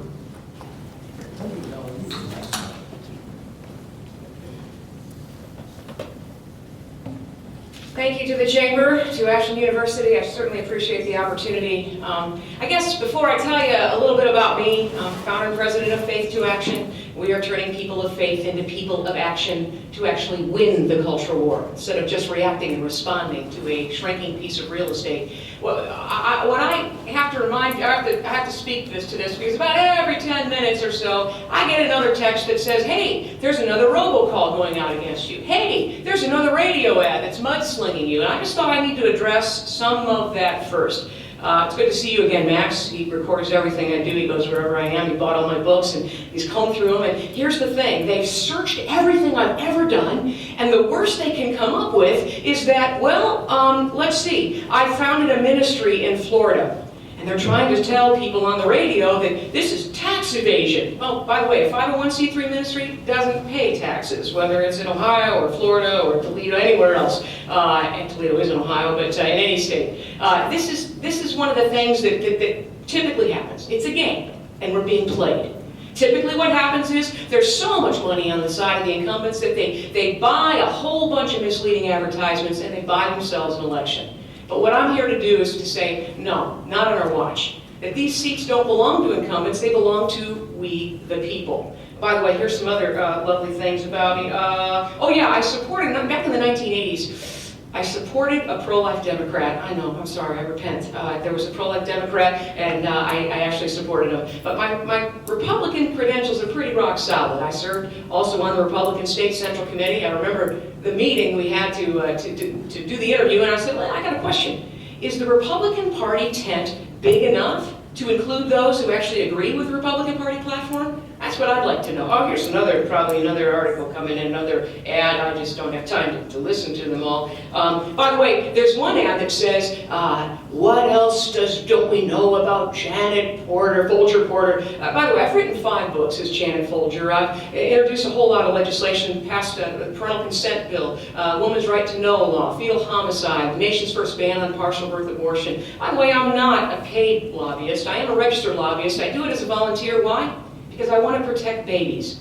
They accuse me of saying there's backroom deals with the lobbyists. No, my deals are front room. And here's what I asked them. We want to protect babies whose heartbeat can be heard. Let's use the medical yardstick that science has given us to protect every human being. We use it in hospitals all across the country, all across the world. Why should we ignore this indicator of life, a heartbeat, when it comes to the very young? There's my backroom deal. I'll just spell it out there for you. What else don't we know about Janet Porter? Well, there's not a lot to find out. You do a Google search, and by the way, we can find out about a candidate, not only about who it is that they support, who it is that supports them, but who doesn't like them. I'm endorsed by Dr. James Dobson, Phyllis Schlafly of Eagle Forum, 3-star General Jerry Boykin. He was the commanding officer of Delta Force. You heard the movie Black Hawk Down? Yeah, he was the commanding officer of that. Very humbling for a man like that to call me courageous. Governor Mike Huckabee, and the list goes on. Citizens for Community Values, we share that endorsement. Northeast Ohio Values Voters, Cleveland Right to Life, all of these things. But who doesn't like me? You ever heard of a group called the People for the American Way? Anybody heard of it? Show of hands. they're not very American. They're not for the American way. Just so you know, they hate the American way. They hate life. They hate marriage. They hate everything that is godly, right? So they've got a group called Right Wing Watch. And it turns out they've been following me, kind of like you, Max. So you remind me of them because they record everything you do and they report on it. They report and they show it up on it. It turns out that I actually have more articles posted about me than Sarah Palin.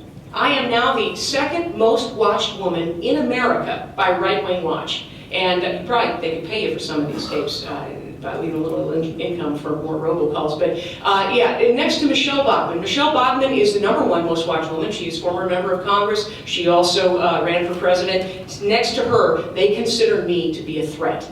My hope is with your vote that I make good on that threat to go after the leftist agenda that would stifle our freedoms. By the way, we're going to hear about heartbeat bill. On the heartbeat bill, my backroom deal was to protect babies with beating hearts. We got the bill through the House several times, but the Senate wouldn't budge. And so I said, well, look, all these people say, oh, they'll vote for it if it comes on the floor. All right, well, let's give it a test. Will you sign a piece of paper called a discharge petition? Will you sign it? And if there's 17 names on this piece of paper, it would bring the heartbeat bill to the Senate floor for a vote. And so I asked everyone in the Senate, not one person said yes. That's when I had to decide that I actually tried to recruit a dozen candidates to run.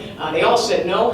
And when I went to my husband, I expected him to say no. He says, no, you have to put your faith to action, is essentially what he said. And so I filed. I filed because I want to see babies with beating hearts protected, but I also care about a whole bunch of other issues. In fact, I've been fighting Obamacare since it was Hillary Care. In fact, while I was outside former Speaker Boehner's office, we had a little chant that we said, and we said, if you fund it, you own it. Boehner Care. And I was on Greta Van Susteren on Fox News. Some of you have seen the articles. You can actually go on my website, janetfolger-porter.com, and you can see the interview I did, that if you fund it, you own it. And I say the same to my opponent. And there's a big debate about, oh, did it pass? There's no debate about whether Obamacare was funded in the state budget, and it's public record who voted for it. My opponent was one of the votes. And so while I was fighting the funding of Obamacare, my opponent was voting to fund Obamacare. That's a big distinctive difference, and I think people need to know about that. Common Core. There's not been a Senate bill to repeal Common Core. There's tough talk. There's renaming of tests. There's a great big shell game and a lot of rhetoric. But what I want to do is I want to see it ended. Why do we have a Republican governor, a Republican House, Republican Senate with super majorities, and we're still indoctrinating kids, telling them that Karl Marx was a philosopher and an economist? This is what we're teaching our kids while making them go around the block to answer a math question. I was here in Ashland County, met with a 12-year-old girl who said, I used to get A's in math, and now I'm struggling to get C's. And a friend of mine told me, she confided in me that she wants to commit suicide because we're making our kids go through this horrendous thing. I just don't understand that. And so what I believe we need to do is realize that there is a choice to be made. There's a group, how many people have heard of the American Family Association? They're one of the biggest pro-family groups in the country. They actually have more members than the subscribers to the Wall Street Journal and the New York Times combined. And they have come out with a voter guide, along with iVoter Guide and Citizens for Community Values, and they have rated John Kasich as a moderate. You know, John Kasich, who supports Common Core, funding Obamacare, and blocking the most pro-life bill that's ever passed the House, the heartbeat bill. But they've listed me as very conservative, my opponent as somewhat liberal. If you want to know where people are, don't listen to what I say, what my opponent says. Go to the groups you trust. By the way, speaking of trust, I know a little something about Ohio Right to Life. I served as the legislative director, as national director of the Center for Reclaiming America with Dr. D. James Kennedy for 5 years. But I served as legislative director of Ohio Right to Life. They used to want to end abortion, but they don't anymore. How can I say that?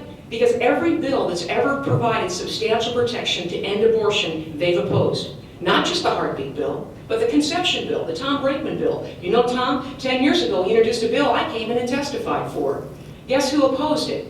Ohio Right to Life. Stood right next to Planned Parenthood. By the way, opposing the conception bill, they opposed the personhood amendment. I actually sat next to the lobbyists from Planned Parenthood, and I said, you know, you all don't have to do a lot of work. Ohio Right to Life's fighting the most pro-life bill for you. And he agreed with me. That's right. We don't have to, we got freed up our time for lots of other things, probably selling body parts. But this is the thing, that what we need to do is realize, I don't want to march for 43 more years to end abortion. How about we end abortion now? With supermajorities from all these people who've been running for decades as pro-lifers, how about we do more than regulate around the edges of abortion? How about we protect the 20,000 babies whose hearts our beating hearts can be detected? How about instead of throwing them in a landfill, what we do is we protect them. Now we're looking at a body count of 100,000 babies that would have been protected if only the Senate would bring the House-passed heartbeat bill to a vote. And so, there's a lot of things I want to say, and I guess what I'll do is summarize with this. Regarding guns, I was endorsed by what former Congresswoman Ron Paul said is the only non-compromise gun lobby, Gun Owners of America. I have a concealed carry permit, like many of you. When Barack Obama was first inaugurated, yeah, I got my concealed carry, like a lot of other people. And my father was a weapons instructor, a sergeant in the Army. He taught me how to shoot, and I know this, that the Second Amendment is not for target practice. It is not for hunting, as much as we might like hunting, but it is for a tyrannical government to protect us, our homes, our families, our children, from those who would harm us. And so I'd like to actually look into constitutional carry. So if there's a shootout, we have people who are able to protect those in a mall or public place. Thank you very much. I appreciate your time. Senator Obhof.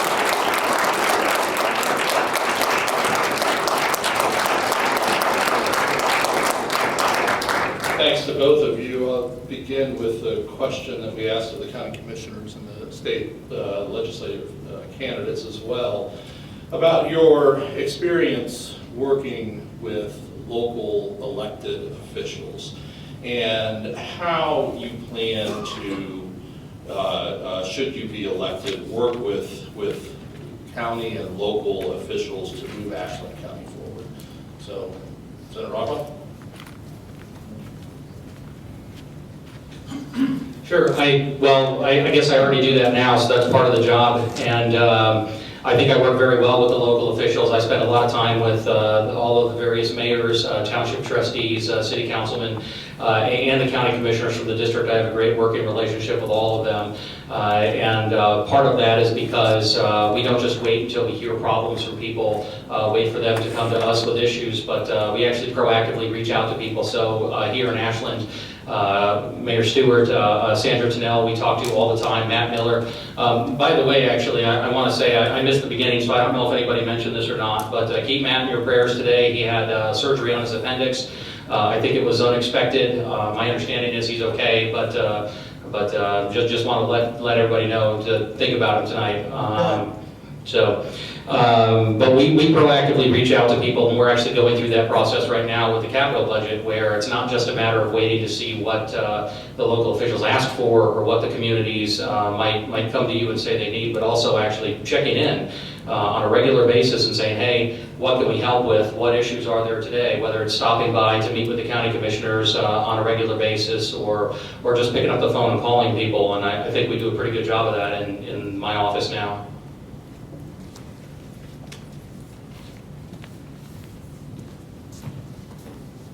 One of the things that I want to do is not just meet with the elected officials, but with the people.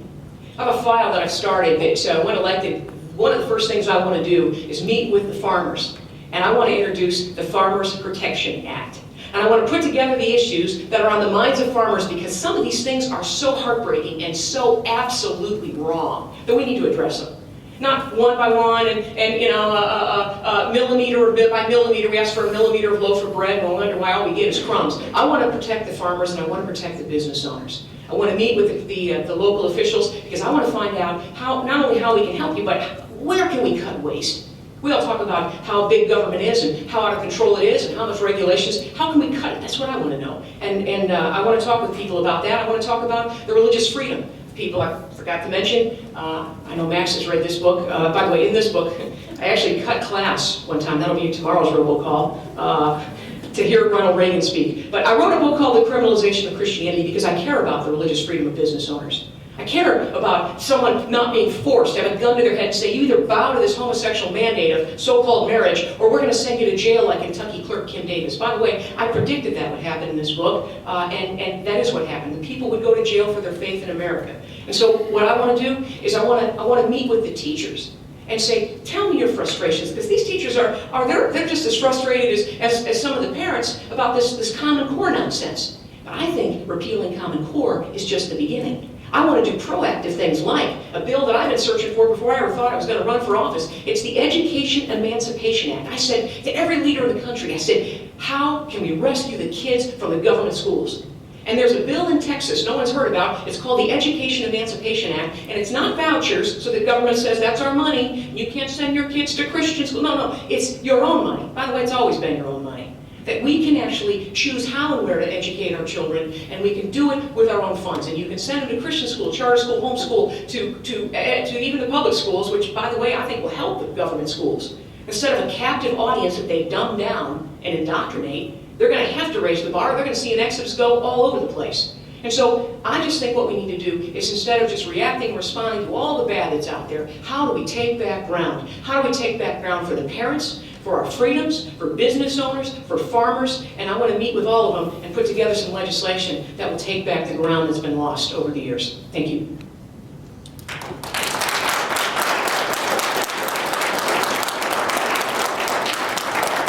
How about questions from the audience? Any questions? Yeah. Just Yeah. speak loud. Okay. I had a question about Obamacare brought up. I've heard a lot about it. Where do you stand on Obamacare, and how have you actively worked for or against it? Janet, go ahead. First. Sure. Back in the 80s, I actually was a leader against Clinton care.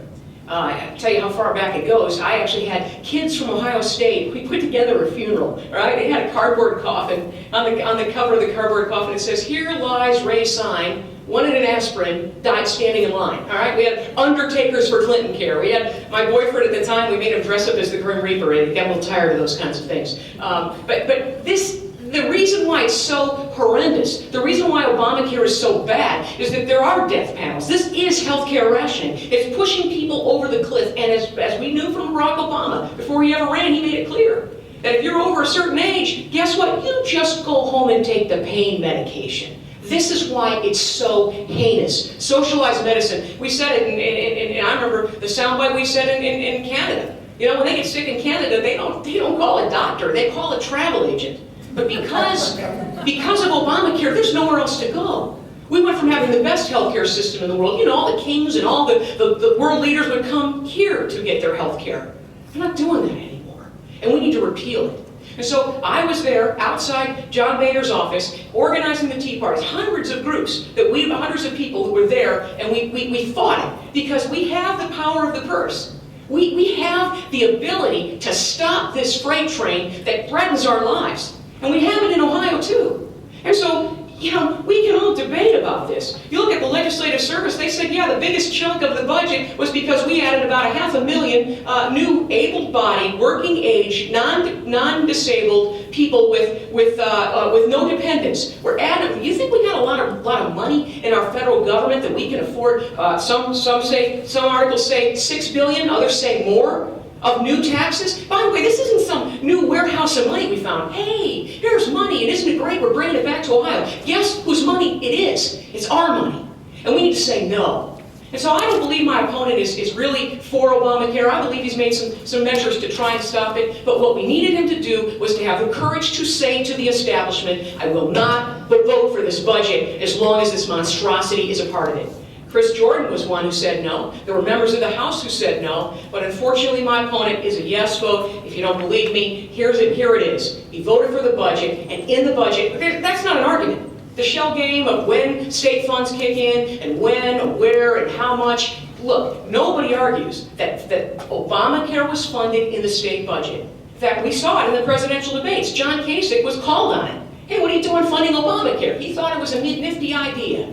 And unfortunately, not enough Republicans are willing to stand up to him and say, no, not on my watch. I will not vote for this budget as long as it has part of the original portion of your so-called Affordable Health Care Act, which is clearly not the case. As long as this has Medicaid expansion, was again the original Obamacare law. That's what they approved. That's what they said yes to, and it happened with a yes vote from my opponent.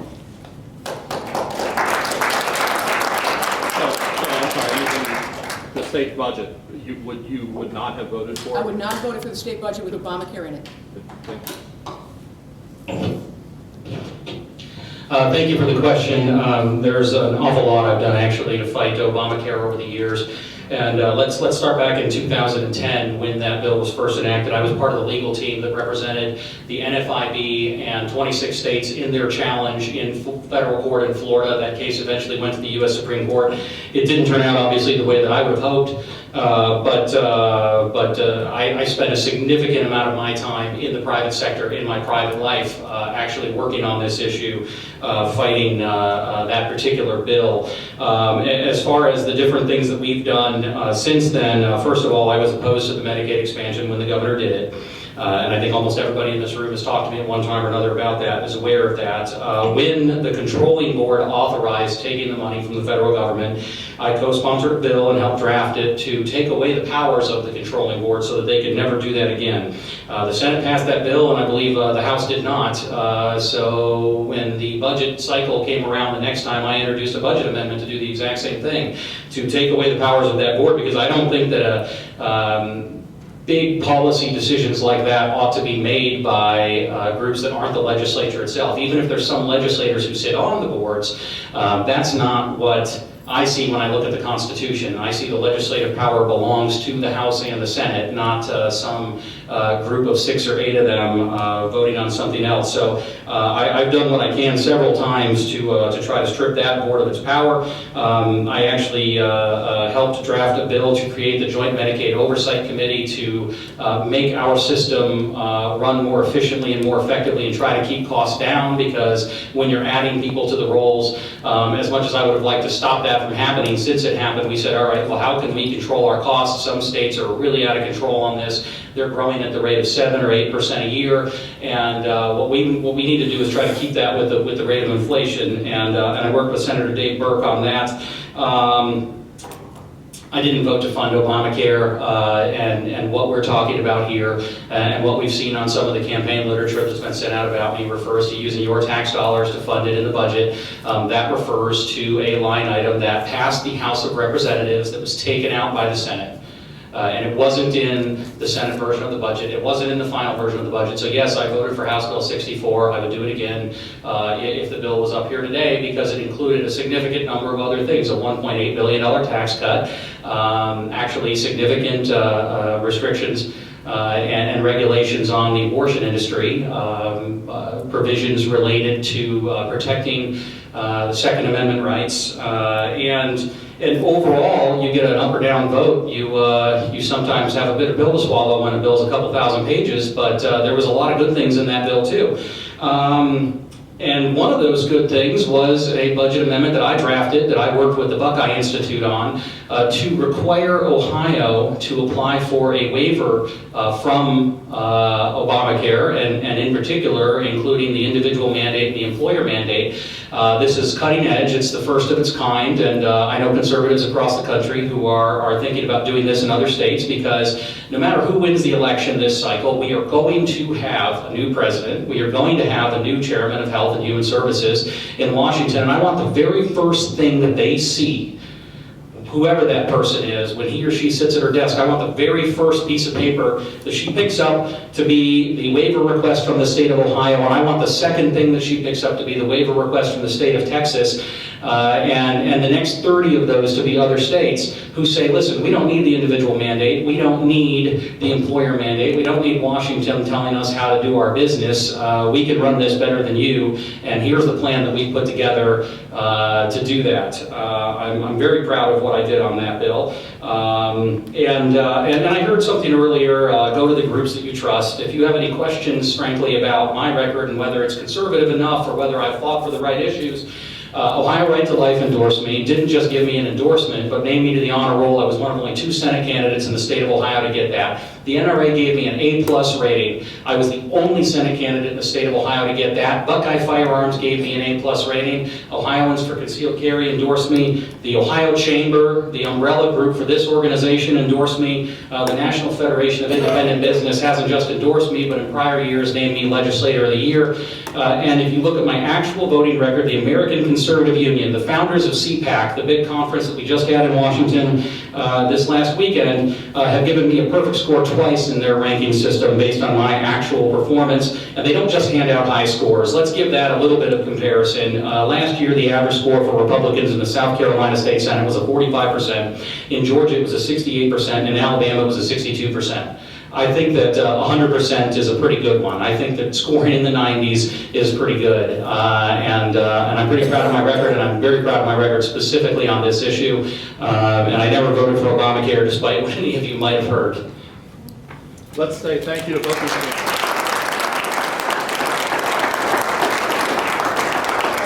you. Who are running in uncontested races. And to be civilized with the time, we're not going to ask them to speak this evening, but you certainly probably know many of them and can talk to them at any time. Are there any other candidates running in contested races in Ashland County that I happen to overlook who would like to have an opportunity to speak? Good. Well, then it wasn't me that overlooked it. It was the person to whom we all owe many thanks for putting this evening together, Renae Osborne at the Chamber. Thank you.